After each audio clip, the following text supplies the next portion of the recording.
But with any novelty, there's also a dopaminergic kick. So there's an optimized threshold for novelty and appetitive striving that plays out in pornography. So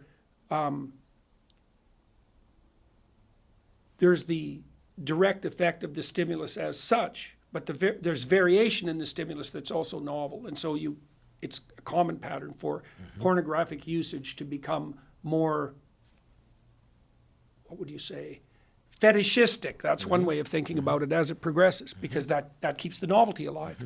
Right? That's very dangerous. That's a very dangerous development. Right, and I would venture in a very different domain that if you were to eat your steak slathered in barbecue sauce for a couple of weeks, going back to the way that you eat them now, which, by the way, this is a great opportunity to educate people about something that you taught me when we had dinner last, which is that if you're going to order a steak, order a Pittsburgh char.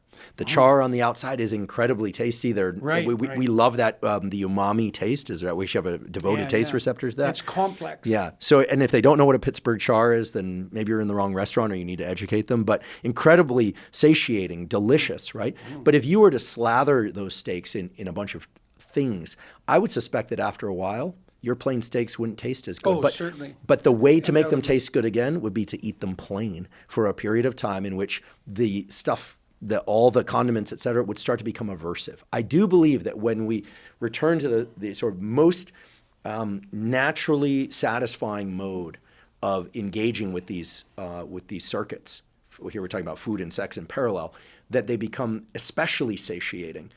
And I think that, in hearing from all these people that are addicted to pornography, and they're not addicted like it's telling me they love it and they can't stop. They're telling me it's no longer working for them, that there's this diminishment in the amount of dopamine that they're getting over time, and they feel trapped within it, and they have no sense whatsoever, because they haven't been socialized to go out and find a real relationship, a real sexual relationship, or a relationship of any kind.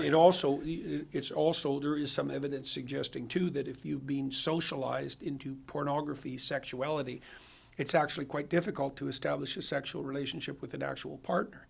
Now, I would say to some degree that's always been difficult because it's a complex form of behavior. But the introduction of pornography, it sets up a whole landscape of expectation, for example, that's not necessarily going to play out that well in the real world, let's say. So, and there's also a learning of those biological systems in the brain to evoke arousal by observing sex as opposed to participating. Yes, right. Completely different. So some of these... that's voyeur, right? You're basically learning to be a voyeur. Right.